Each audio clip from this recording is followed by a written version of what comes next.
Segment 13A, Introduction. When Marcus Aurelius' biological son, Commodus, became emperor in 180 AD, the era of 5 good emperors went right down the toilet. Whether Marcus had anyone better to co-opt as his heir is anyone's guess. Despite the great achievements of the Antonine emperors, the Roman bureaucracy was getting bigger, and the Romans themselves, frankly, were getting a bit complacent. Most worrisome was the increasing barbarian action on Rome's northern and eastern frontiers. The skill with which the Antonines had balanced Rome's military and social needs became all the more evident when an absolute lunatic became emperor. The Severan dynasty, 193 to 235 AD, held the line for a short time by focusing on military needs. But once the Severan dynasty fell, the days of the Pax Romana were over. The crisis of the 3rd century, 235 to 284 AD, which followed the end of the Pax Romana, was probably inevitable. The borders were crumbling while the government itself collapsed. As many as 30 men were named imperator during this time, and the empire came very close to imploding. The only cure for what ailed the empire involved dumping the Principate for a totalitarian dictatorship better known as the Dominate. In segment 13B, the Roman imperial military, we take a look at how Augustus's leaner, meaner army worked. Commanded by tested and experienced generals, it served its purpose well when a strong, intelligent princeps led the Roman state. Most of Rome's soldiers by this time were not Roman or even Italian, but this diversity was again a source of strength. Non-citizens who served in the army not only assisted the empire with their service, but the empire assisted them by making them citizens once they were retired. Maintaining the limes, or border area, was crucial to the empire's defenses. Wherever possible, the Romans counted on natural boundaries like rivers, mountains, or deserts to keep the empire safe. But in the wide open spaces, the Romans worked out a combination of fortifications and quick response forces which served well for a long time. That is, as long as Rome could afford to pay its soldiers.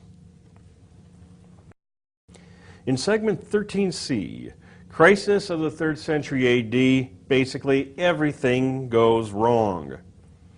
Barbarians at the doorstep, imbeciles on the throne, and to top everything off, it seemed to the average Roman pagan in the street that the gods were angry. The Roman armies were often too busy fighting each other to do their job of fending off enemies and holding the limes, or borders. Emperors, it seemed, were a dime a dozen, and even the good emperors found exciting ways to get themselves killed. It got so bad that the government wouldn't even accept its own currency in payment of taxes. Parts of the empire broke off. Other parts were overrun. For the first time since Hannibal had stood at the gates, nearly 5 centuries earlier, Rome was faced with another big-time gut check. Once more, Rome had to be reinvented. This time, the mastermind of the empire's salvation was not a blue-blooded native Roman, but a general who had been born a poor Serbian child named Diocletian. Segment 13D, Roman totalitarianism, reveals the answer to Rome's ills as a top-down totalitarian police-state dictatorship. It's called the Dominate to distinguish it from the Principate, or rule by the first man. The emperor was now Dominus et Deus, master and God, with an elaborate court ritual basically emphasizing him as a god on earth. Diocletian made massive reforms to the military, to the imperial government, and to the economy. Diocletian's biggest reform was the Tetrarchy, a very complicated scheme designed to provide the empire with 4 emperors and a logical means of succession. Although the Tetrarchy failed soon after Diocletian left office, Diocletian's other reforms were enough to buy the empire 2 more centuries of survival in the West, and another 1,200 years of survival in the East. The cost of these reforms, though, was terrific. Personal liberty had died for good. Personal initiative was more dangerous than it was helpful. Even though the borders had stabilized, the Roman people never seemed to regain the pluckiness and the optimism, the faith in Rome's destiny that they had possessed before the crisis of the 3rd century AD. Segment 13B, the Roman imperial military. Augustus's invention of the Principate determined once and for all the role of Rome's military. As always, the Roman army was responsible for maintaining the Roman world's internal stability and external defense. But since the Principate was a military tyranny disguised as a republic, control of the army meant control of the government. Augustus had to assess the empire's military needs carefully and maintain just the right-sized army. Not too large and expensive, but strong enough and fast enough to do the job well. Most importantly, though, the military had to be completely loyal. After consolidating his power over Rome, Augustus first cut the number of Roman troops from roughly 280,000 to roughly 150,000 elite veterans. These veterans swore an oath of allegiance not to Rome, but to Augustus personally. The core of this army was made up of Italian-born Roman citizens, called legionaries, who served a minimum of 25 years. The legionaries were assisted by auxiliary forces recruited from the provinces, also for a minimum term of 25 years. The Romans fought traditionally as heavy infantry. The auxiliaries fought with different specialties depending on their province of origin. Different provinces provided different forms of specialties. Augustus created a 3rd military branch called the Praetorian Guard to serve as his bodyguard. The Praetorians were paid better than the legionaries and were based near Rome. Their commander, the Praetorian prefect, soon came to play an important role in the Roman government.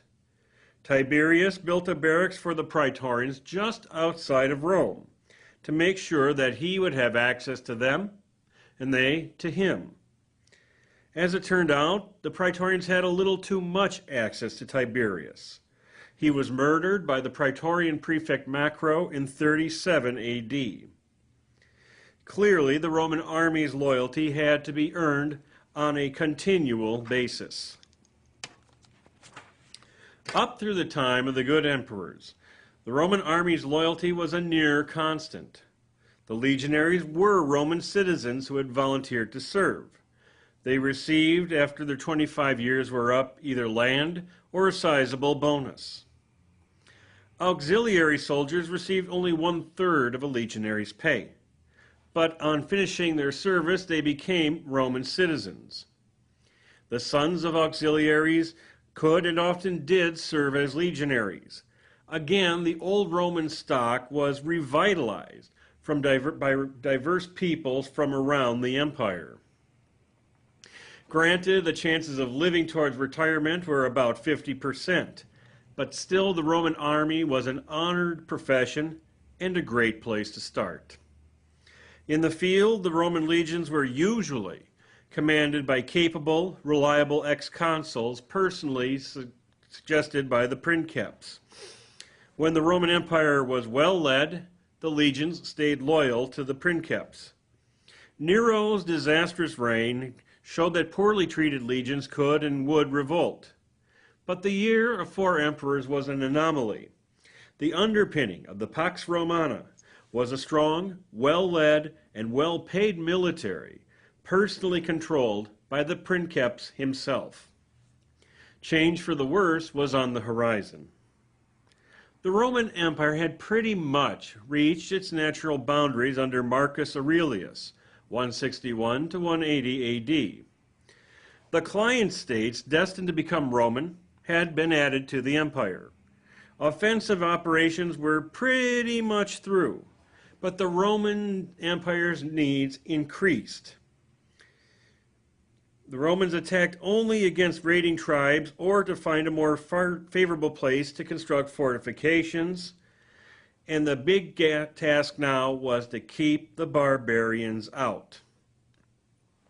Indeed, defending Rome's border areas, often known collectively as the limes, L-I-M-E-S, or boundary, became the ultimate concern of every emperor.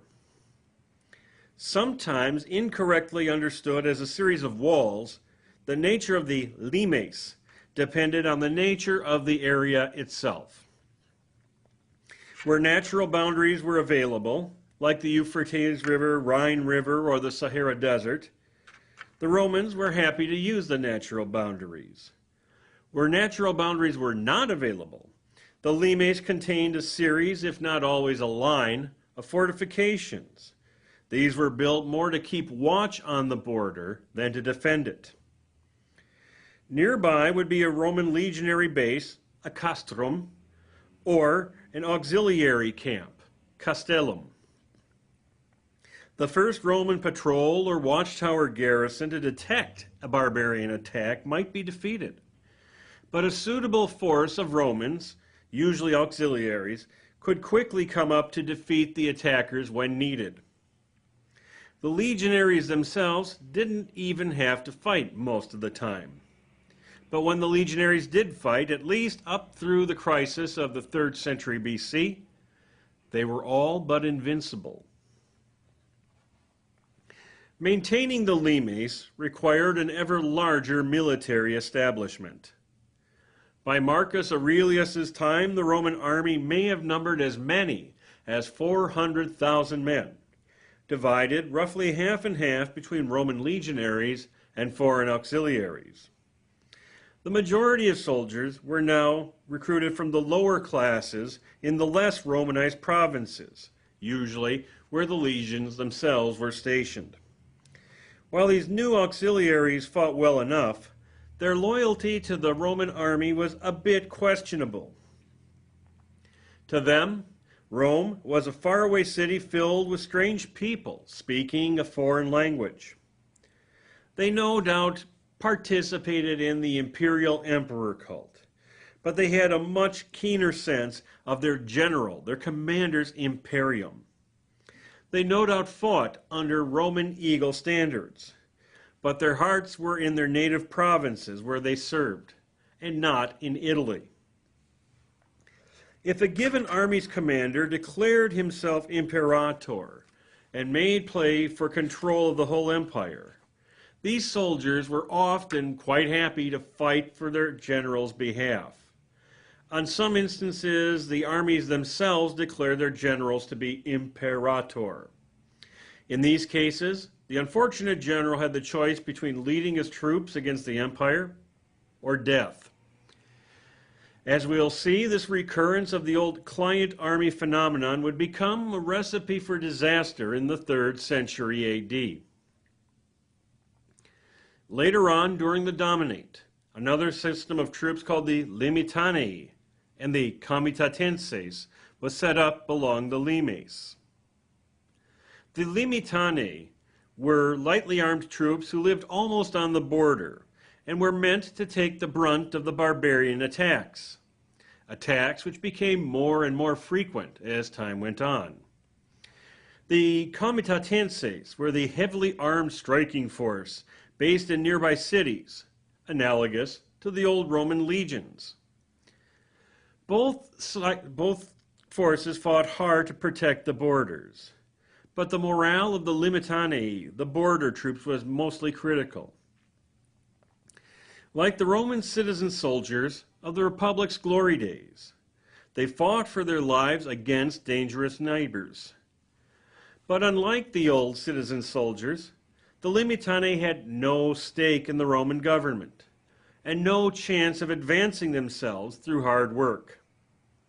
Like the phenomenon of the client army, the ultimate divide of soldier from civic life would contribute greatly to Rome's troubles. Segment 13C, Crisis of the 3rd Century A.D. Marcus Aurelius, last of the 5 good emperors, died in 180 A.D. The empire had enjoyed a century of enlightened rule and a veritable golden age of prosperity. Rome's future looked bright, but serious problems lay just on the horizon. Up to this point, Rome had risen to and surpassed every challenge.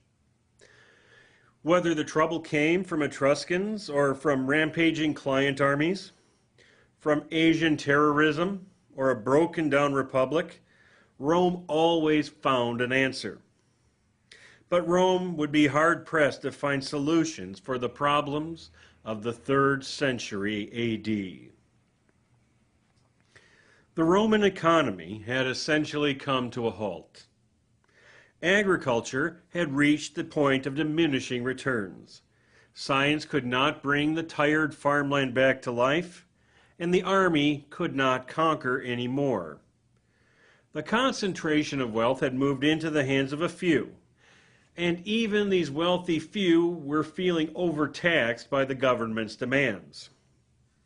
The government became more bloated all the time, even though an empire the size of Rome's was expensive even in the best of times. And now the tax base was dwindling both in the cities and in the countryside. Poor people fled from the cities where they had no work and no charity, to the countryside where at least they had a chance to work for food. And worst of all, barbarians were pressing at the borders. Marcus Aurelius had spent most of his reign fighting the Parthians in the east and then the tribes on the Dacian frontier.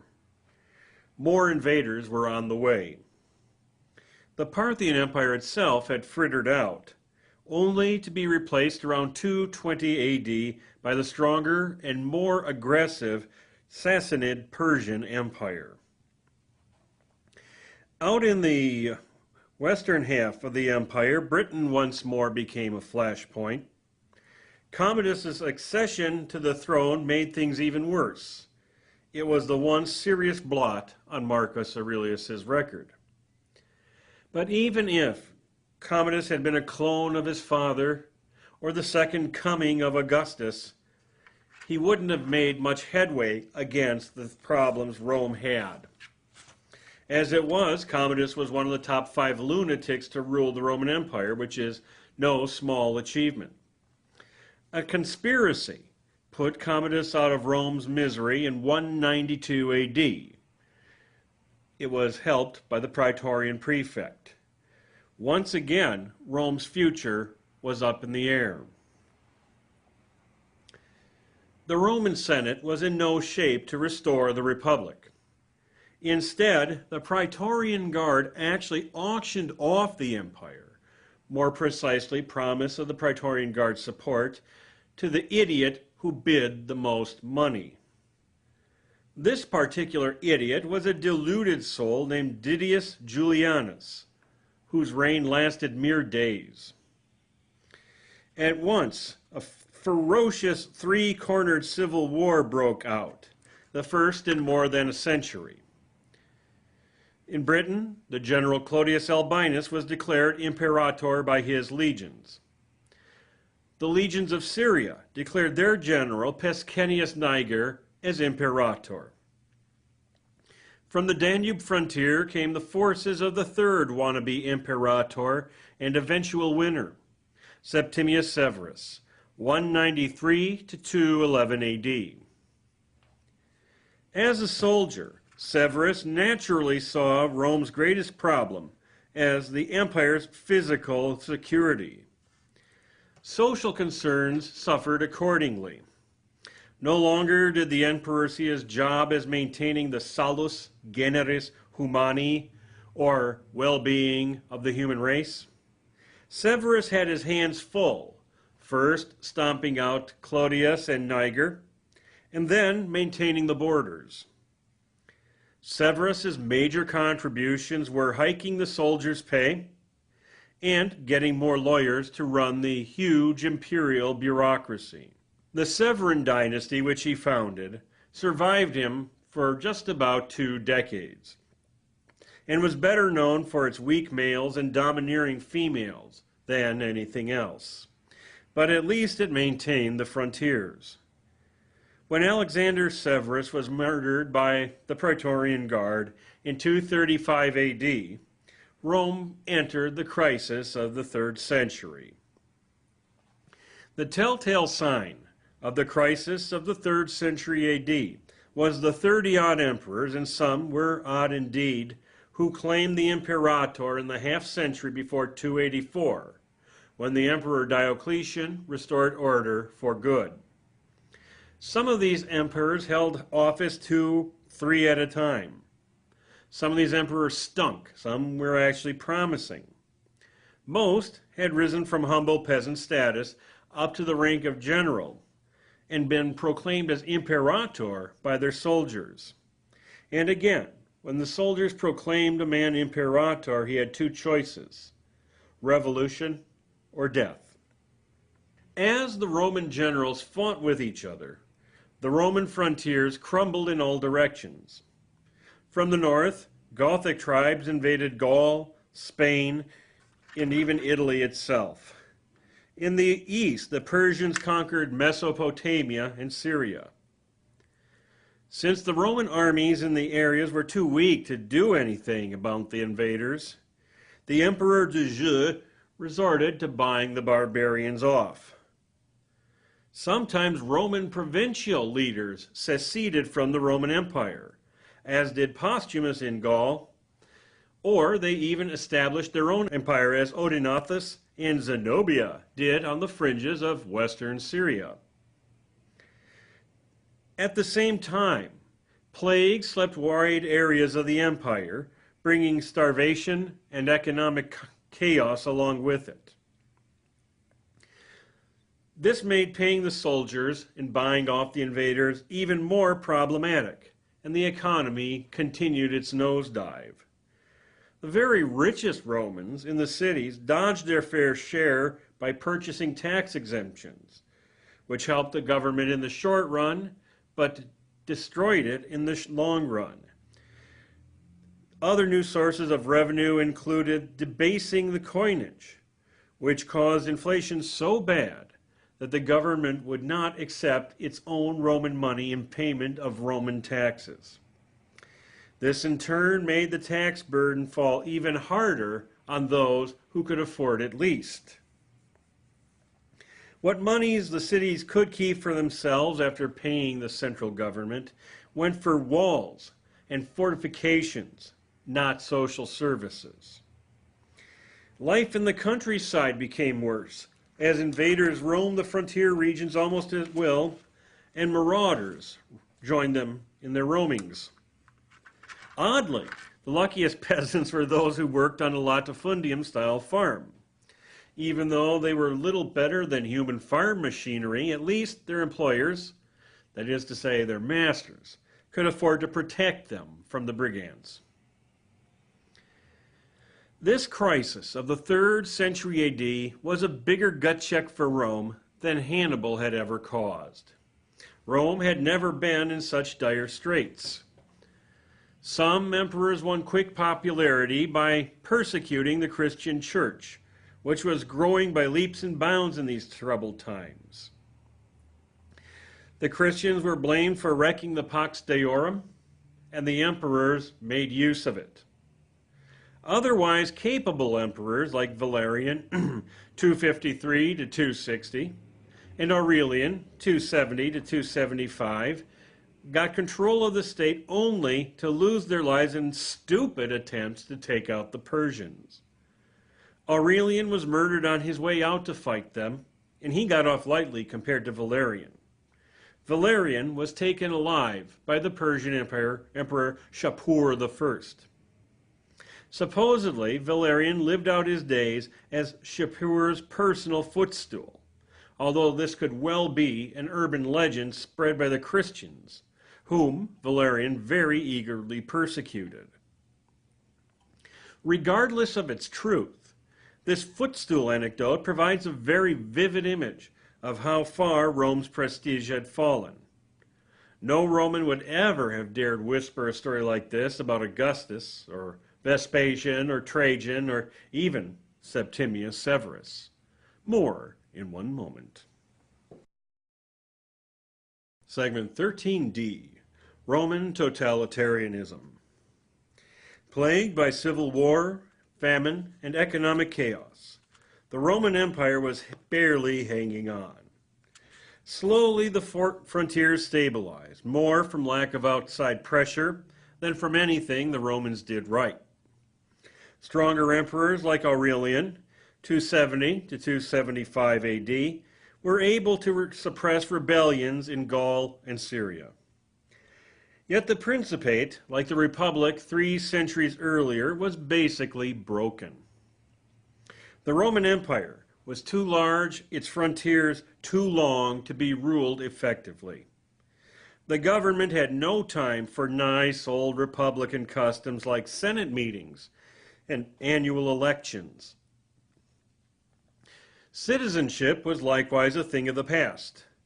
If you were wealthy and powerful, this made you one of the honestiores, or the better people, and you told other people what to do. If you got told what to do, you were one of the humiliores, or worse people. You did as told, or else. Ironically, this distinction between the better and the worse citizens echoed the old patrician plebeian divisions of Rome's earliest days. What goes around, comes around. Those Romans who still embraced the mos maiorum blamed the Christians for breaking the pax deorum, or peace of the gods, and blamed them for causing all of the empire's ills. They found the Christian tendency to endure even the harshest persecution very aggravating. The Christians themselves, while not openly opposing the Roman government, still focused less on the secular world, that is, their everyday lives as Romans, and more on their spiritual lives as disciples of Jesus Christ. Into this situation stepped the Emperor Diocletian, 284 to 312 AD. He was born a poor Serbian boy who thought the Roman army would be a great place to start. He rose through the ranks and, like many generals before him, found himself acclaimed as imperator by his troops. Despite his low birth and lack of education, he knew the Roman Empire's political, military, and economic ills. He took bold steps to address them. And the first casualty was the Principate itself. The ruler of the world's largest empire could no longer even pretend to be like Bubacus or Jethro in their 6-story apartment. Diocletian was the first Roman emperor to discard entirely the pretense that Rome was still a republic. Diocletian insisted on being addressed as Dominus et Deus, God and Master. He insisted upon being treated accordingly, complete with a new imperial ritual largely borrowed from the Persians.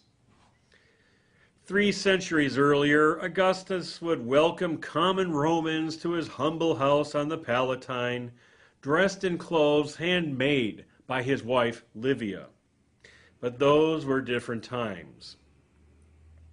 Now, the God and Master Diocletian required visitors to crawl into his palace and prostrate themselves before they could kiss the hem of the Lord and Master's gown. No part of Rome's government escaped Diocletian's attention. His every word was an unbreakable law. If you disobeyed him or thought of disobeying him or thought of disliking him, you were in big trouble. Diocletian's reform of the Roman government were as totalitarian as could be, thereby well earning this age its name of the Dominate. Diocletian's most important administrative reform was the Tetrarchy, which divided power between two senior emperors called Augusti and two assistant emperors called Caesars, bringing a grand total to 4. One Augustus ruled the Western Empire, and one Augustus ruled the Eastern Empire. Each Augustus was assisted by his own personal Caesar. The Caesar was also the Augustus's adopted son and designated successor. Each of the 4 emperors had his own capital and his own court, close to the hot spots on the Roman frontier, which excluded, by the way, Rome herself. The plan was that the Augusti would retire at the same time. Each would be replaced by his Caesar. The 2 new Augusti would each pick a new Caesar, and the Tetrarchy would just keep rolling along, in theory. The Tetrarchy was a well-intentioned attempt to divide the ruling responsibility of the empire.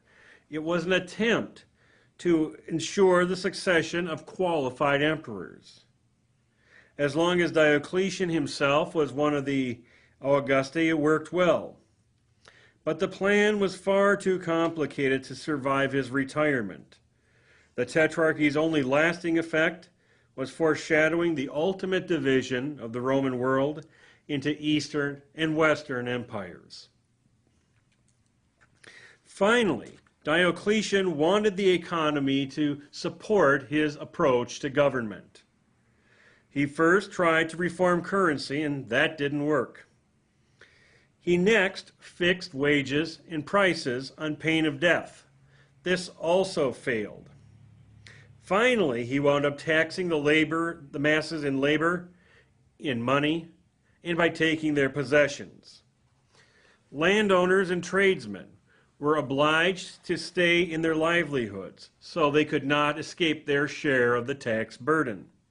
In that regard, at least, Diocletian was an equal opportunity tyrant. The elaborate economic rules and regulations was overseen by a bloated, expensive bureaucracy, locking the government into a vicious circle and marking the first step of Western society into feudalism.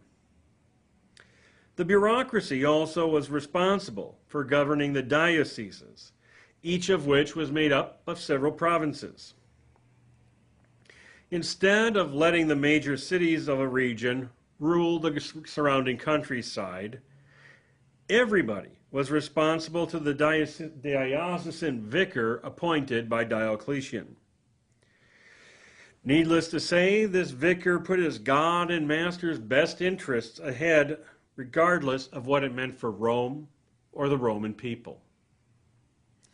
The layers upon layers of bureaucracy added nothing to the tax revenues, and even less to the security of the empire. Perhaps Diocletian slept better at night knowing that no one of this army of stylus pushers would ever get big enough to take him down. Centuries later, a Russian named Joseph Stalin would take the same iron-fisted approach in building up and defending a land called the Soviet Union. In sum, Diocletian's invention of the Dominate made sure the Roman Empire could have 2 more centuries of security.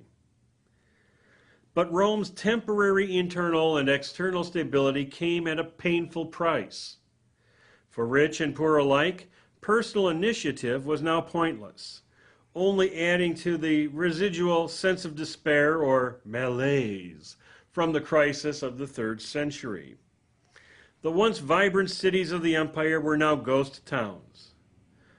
The fields, which once abounded in citizen soldiers, were now worked by beaten-up peasants who were basically serfs. Everything was controlled by a huge, soulless, all-powerful bureaucracy, answerable only to someone with the job title God and Master. Everybody knew that the Roman Empire was having the life squeezed out of it, but nobody dared mention it for fear of Diocletian's spies. Better perhaps the evil the Romans knew than the prospect of being overrun from the north, barbarians from the north or the east or the south. But I ask you this, were secure frontiers and a functioning economy really worth the collection and creation of a police state? Something to think about. Segment 13E, Conclusions. 1. All quiet on the limes. The Roman military had always been the key to the Principate's security, and therefore to the Pax Romana. Therefore, the limes, or boundary area of Rome, became a higher and higher priority. The Roman Empire was not and could not be a big fortified camp. Wherever possible, the Romans counted on natural boundaries to defend them, such as rivers or deserts or mountains. Still, massive amounts of men and money were required to keep things safe all along the limes. There was no guarantee that the soldiers or their generals would remain loyal. Julius Caesar had started his rise to glory commanding a client army on the Gallic frontier. During the time of the 5 good emperors, the limes was fairly quiet. It was well governed, and there was a shortage of barbarians. Marcus Aurelius's wars on the Danube gave a dangerous foretaste, though, of Rome's future. The barbarians got knocked down, but they got up again. 2. National gut check. The dynasty of Septimius Severus, which ruled from 193 AD to 235 AD, kept Rome's impending crisis at arm's length. Severus's personal contribution was to all but trash the Principate. The Republican form still existed, but Severus worked around them. Severus was more concerned with keeping his army paid and trained. So much for the salus genus humani, or common good of humankind. The Roman safety net rotted away, but Severus assumed, no doubt rightly, that the salus generis humani wouldn't be worth much with barbarians traipsing along the roads of the inner empire. Nor would it be worth much with Roman armies traipsing along the same roads to install their own commanders as imperator. The government crumbled so badly that it wouldn't even accept its own coinage in payment of taxes. The world's greatest superpower had gone back to a barter economy. This national gut check made Hannibal at the doors look like a trick-or-treater. 3. Blame the Christians. Not that the Christians, or anyone else for that matter, deserve to be persecuted, of course.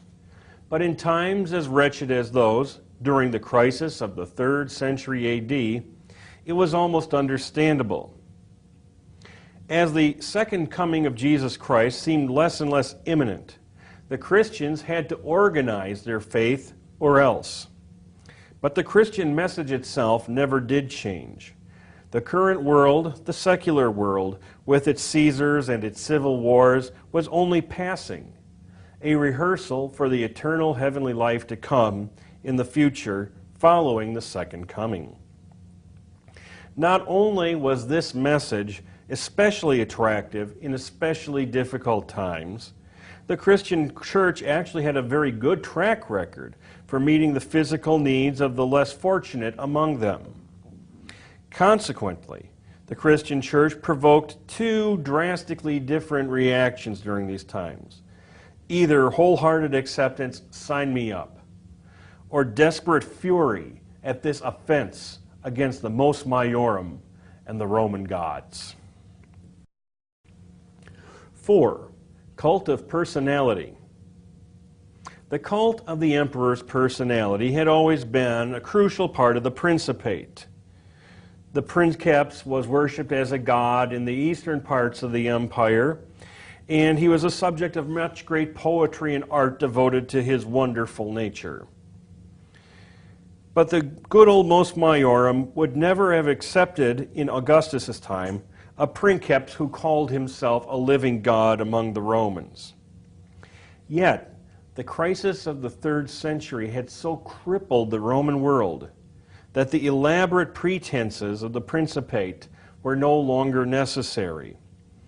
Sadly, Rome was ready to move from disguised tyranny to open tyranny. What mattered most by Diocletian's time was security at any cost. As long as the Roman world was ruled by a man, any man could challenge him. But if it was ruled by a god, or so Diocletian believed, men might be more afraid to challenge him. This was not the same sort of god as promoted by the emperor cult during the Principate. Diocletian adorned his self-appointed divinity with a wide range of rituals and rules designed to exalt his status as Dominus et Deus, Master and God. Even his Christian successors, after dropping the God part, of course, retained the rituals and passed them down through the Byzantines, down through the Russians, down through the British, down to our very day.